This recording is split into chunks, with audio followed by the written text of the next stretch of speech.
حضرت ذوالقرنین رضی اللہ تعالیٰ عنہ کو اللہ تعالیٰ نے انہیں زمین میں اقتدار دیا تھا۔ 4 لوگ دنیا میں ایسے ہو چکے ہیں جنہیں اللہ تبارک و تعالیٰ نے پوری دنیا میں اقتدار دیا، ایک وقت میں پوری دنیا کا ایک ہی بادشاہ۔ 2 مسلمان تھے، 2 کافر۔ مسلمانوں میں حضرت سلیمان علیہ السلام اور جناب ذوالقرنین علیہ السلام، اور کافروں میں بخت نصر اور نمرود۔ یہ 2 لوگ ہیں جنہیں اللہ نے پوری دنیا میں اقتدار دیا، اور پھر اس کے بعد آنے والے وقت میں اللہ تعالیٰ امام مہدی کو سارا اقتدار عطا فرمائے پوری دنیا کا۔ حضرت ذوالقرنین کے بارے میں 2 روایات ہیں، ایک تو یہ ہے کہ وہ نبی تھے اور ایک یہ ہے کہ نہیں وہ ولی تھے، لیکن مجھے حضرت مولا علی شیر خدا رضی اللہ تعالیٰ عنہ کا قول ملا ہے جس میں آپ نے فرمایا ہے کہ نہیں وہ نبی نہیں تھے، تو اس لیے میرا نظریہ یہی ہے کہ وہ اللہ کے ایک نیک بندے تھے۔ اللہ نے انہیں پوری زمین میں اقتدار دیا۔ وہ ایک مہم پہ نکلے، ان کا ارادہ بنا کہ میں ذرا دنیا کا چکر لگاؤں، تو انہوں نے سفر شروع کیا کہ میں دیکھوں ذرا سورج غروب کہاں ہوتا ہے۔ تو فرماتے میں پہنچا، بڑا گیا، لیکن میں اس مقام تک پہنچ گیا جہاں سورج غروب ہوتا ہے، تو پھر میں نے دیکھا کہ ایک سیاہ کنواں ہے جس کے اندر جا کے وہ چھپ گیا ہے، لیکن رب کریم کی اس حقیقت تک میں پہنچ سکا نہیں۔ پھر آپ فرماتے ہیں کہ میں آگے نکلا تو مجھے ایک قوم کے بارے میں بتلایا گیا جو بڑی خونخوار قوم تھی، بڑی خونخوار، اس کو یاجوج اور ماجوج کہا جاتا ہے۔ یہ قوم اتنی خونخوار تھی کہ یہ درندوں کو بھی کھا جایا کرتی تھی، اتنے لمبے چوڑے ان کے قد تھے، اتنے زیادہ طاقتور تھے کہ سانپ اور بچھو بھی کھا جاتے تھے۔ یہ نکلا کرتے تھے سبزے کے دنوں میں تو ساری کھیتیاں اجاڑ جاتے تھے، ہر چیز تباہ کر جاتے تھے، حتیٰ کہ انسانوں تک کو کھا جاتے تھے۔ تو حضرت ذوالقرنین جب وہاں پہنچے، اللہ تبارک و تعالیٰ نے انہیں ان مظلوم لوگوں کا مددگار بنایا جن پر یاجوج اور ماجوج کی قوم ظلم کرتی تھی۔ انہوں نے آپ سے کہا کہ حضور مہربانی فرمائیں، اس قوم سے تو ہماری جان چھڑائیں۔ آپ نے فرمایا تم میری مدد کرو۔ انہوں نے کہا حضور کس طرح؟ فرمایا بس جسمانی طور پر میری مدد کرو۔ تو آپ نے پھر وہاں ایک دیوار بنائی، ایک دیوار لوہا کاٹ کر، سیسا پگھلا کر، پتھر ڈال کر ایک بڑی موٹی تازی دیوار بنائی، اور اتنی اونچی بنائی، اور پھر اس کے چاروں جانب آگ جلائی تاکہ وہ لوہا اس طرح پگھل جائے کہ وہ دیواروں کے ساتھ چپک جائے، تاکہ کوئی آدمی پیر رکھنا چاہے تو پیر رکھ کے اس پہ چڑھ نہ سکے۔ آپ نے وہ دیوار بنائی۔ اب اس قوم کا حال یہ ہوا کہ وہ اس کے اندر قید ہیں، وہ صبح جب اٹھتے ہیں تو اس کو توڑنا شروع کرتے ہیں، توڑتے رہتے ہیں، تو جب شام ہوتی ہے تو ان میں سے ہر روز ایک شخص کہتا ہے اتنی رہنے دو، باقی کل کریں گے۔ لیکن جب وہ سویرے اٹھتے ہیں تو اللہ تعالیٰ اس دیوار کو پھر سے مضبوط فرما دیتا ہے۔ نبی کریم علیہ الصلوۃ والسلام نے فرمایا قرب قیامت میں ایک وقت آئے گا، قیامت کے قریب جا کے ایک ٹائم ایسا آئے گا کہ اس مخلوق میں سے ہی ایک شخص پکارے گا اور پکار کے کہے گا کہ اب سو جاؤ انشاءاللہ۔ اللہ ان کی زبان پہ جاری کہے گا اب سو جاؤ اور سویرے انشاءاللہ یہیں سے شروع کریں گے۔ تو فرمایا وہ چونکہ انشاءاللہ کہیں گے تو پھر اللہ تبارک و تعالی اگلے دن اس دیوار کو وہیں پہ رکھے گا جہاں رات کو انہوں نے اسے چھوڑا تھا۔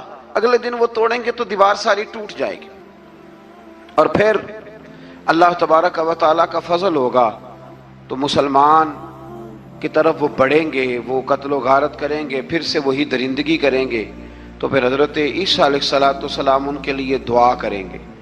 تو دعا کا یہ حال ہوگا کہ ان کے وجود پر کچھ ایسی چیزیں برآمد ہوں گی جن کی وجہ سے وہ مر جائیں گے، ختم کر دیے جائیں گے، قیامت کے قریب جا کے وہ دوبارہ آئیں گے۔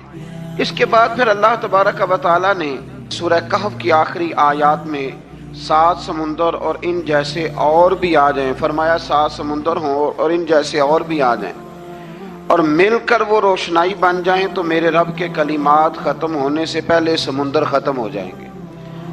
اور آخری آیت میں اللہ تعالیٰ نے فرمایا کہ اے رسول صلی اللہ تعالی علیہ وسلم آپ کہہ دیجئے کہ میں تمہاری طرح ہی ایک बशर हूँ, अना बशरुम मिसलकुम, मैं भी तुम्हारी तरह एक।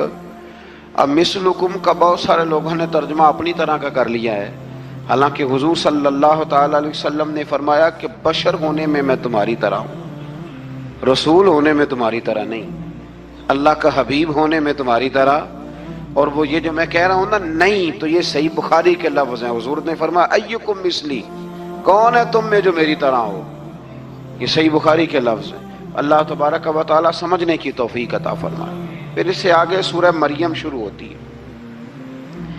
इस सूरत में अल्लाह तबारक व तआला ने हजरत ज़करिया अलैहिस्सलाम का जिक्र फरमाया है कि वो लावलद थे और बुढ़ापे की उम्र को पहुंच चुके थे। उन्होंने अल्लाह ताला से औलाद की दुआ की जो इनका और आले याकूब का वारिस हो, तो अल्लाह ताला ने उन्हें बेटे की बिशारत अता फरमाई जिसका नाम उन्होंने याहया रखा, बल्कि ये नाम उन्होंने पहले से रख लिया था। ये याहया नाम उन्होंने पहले से रख लिया था। मुझे अब लोग किस सेंस में मसला पूछते हैं ये नहीं मुझे बता, लेकिन मुझसे एक दोस्त ने कुछ दिन पहले पूछा कि पैदाइश से पहले बच्चे का नाम रखना जायज़ है, तो मैंने उन्हें कहा कि हाँ, आप सूरह मरियम पढ़ेंगे तो आपका अंदाज़ा होगा कि हज़रत ज़करिया ने बेटे का नाम पहले ही रख दिया था, क्योंकि उन्हें यकीन कामिल था कि रब करीम मुझे बेटा ही अता फरमाएगा। तो हज़रत याहया अलैहिस्सलाम को अल्लाह ताला ने बचपन में ही नबुव्वत अता की और किताब दी। इनके औसाफ ये बयान किए कि वो पाकीज़ा और मुत्तकी थे, माँ बाप के साथ नेकी करने वाले थे और सरकश नहीं थे। इन पर सलाम हो जब वो पैदा हुए, और इन पर सलाम हो जब उनकी वफात हुई, और क़यामत के दिन जब उन्हें उठाया जाएगा। इससे मालूम हुआ कि नबी करीम अलैहिस्सलाम पर या किसी भी नबी पर सलाम भेजना और उस दिन पर सलाम भेजना जिस दिन अल्लाह ताला ने उन्हें पैदा फरमाया है, ये कुरान मजीद से साबित है। यानी आप ये कह सकते हैं कि जिस सुहानी घड़ी चमका तैबा का चाँद, उस दिल अफरोज साअत पे, दिल अफरोज साअत पे, तो ये ऐने कुरान मजीद है कि जिस दिन वो पैदा हुए उस दिन उन पर सलाम। अल्लाह ताला समझने की तौफीक अता फरमाए। फिर इससे आगे चलकर हजरत मरियम सलामुल्लाह अलैहा का जिक्र है कि उनके पास फरिश्ता आया। हम तीसरे पारे में भी उनका जिक्र पढ़ा है। फिर एक आधा और जगह पे भी इशारतन किनायतन उनका तज़किरा आया कि उनके पास फरिश्ता इंसानी शक्ल में आया, और फरिश्ते ने आके कहा कि मैं आपको बेटे की बिशारत देने आया हूँ। कहने लगी मेरे पास कैसे बेटा आएगा, मुझे तो किसी मर्द ने छुआ ही नहीं। तो फरमाया रब ऐसे ही करता है जब वो किसी काम का इरादा फरमा लेता है। तो हज़रत मरियम के यहाँ अल्लाह तबारक व तआला ने हज़रत ईसा अलैहिस्सलाम की विलादत फरमाई। हज़रत ईसा बगैर बाप के पैदा हुए और हज़रत आदम अलैहिस्सलाम बगैर माँ बाप के पैदा हुए। तो ये अल्लाह की कुदरत की निशानी है। अब हज़रत ईसा अलैहिस्सलाम की जब विलादत हुई तो ये आपका मुजज़ा और हज़रत मरियम की करामत सामने आई कि आप एक खुश्क खजूर के नीचे बैठी तो अल्लाह ताला ने उसे सरसब्ज़ व शादाब कर दिया, और आप उसको हिलाती थी तो वो खजूरें गिरती थी। बड़ी परेशान थी आपके कौम के सामने, क्या मुंह लेके जाऊंगी, लोग क्या कहेंगे। लोगों के लिए इल्ज़ाम लगाना, प्रोपेगेंडा करना बड़ा ही आसान काम है। दो ही तो काम दुनिया में आसान है, एक बदगुमानी करना और एक ग़ीबत करना। और इतना मज़ेदार काम है कि आप सारी दिहाड़ी कराएंगे। कोई बंदा थकने को तैयार, माज़अल्लाह सुम्मा माज़अल्लाह सारा दिन। और अगर आप कहें कि अल्लाह का जिक्र करो, तस्बीह ले लो, सिर्फ 500 दफ़ा दुरूद शरीफ पढ़ लो, तो फिर क्या बनेगा, काम याद आ जाएगा। बहुत सारे लोगों निकल लेंगे। कभी कभी कुछ चीज़ें बड़ी याद रह जाती हैं। एक शायर ने एक शेर कहा था, मेरी थोड़ी सी शेरी ज़ौक़ है तो मुझे दिलचस्पी है, रह जाती हैं कुछ बातें ज़हन में। एक दफ़ा हमारे एक दोस्त के बारे में कुछ प्रोपेगेंडा होने लगा तो मैंने उन्हें एक शेर लिख के भेजा, मुझे याद था। मैंने एक शेर लिखा, किसी शायर ने कहा था कि मखलूक तो फनकार है इस दर्जा के पल भर में, संगे दरे काबा से भी असनाम तराशे। निकाबे के अंदर से मिट्टी लेके लोग बुत बना लेते हैं और अल्लाह का शरीक बनाते हैं। तो कहने लगा शायर के मखलूक तो फनकार है इस दर्जा के पल भर में, संगे दरे काबा से भी असनाम तराशे। तुम कौन हो, क्या चीज है दागे कबाबी, लोगों ने तो मरियम पे भी इल्जाम तराशे। लोग तो मिनट लगाते हैं, वो जो रही मस्जिद में, पली मस्जिद में, लोगों ने इल्जाम लगाने का वक्त आया तो इल्जाम लगा दिया, सैयद आयशा सिद्दीका पे लगा दिया। सिद्दीक की बेटी और सिद्दीका। आप सोच सकते हैं कि लोग कहां तक जाते हैं और बातें कहां तक पहुंचती हैं।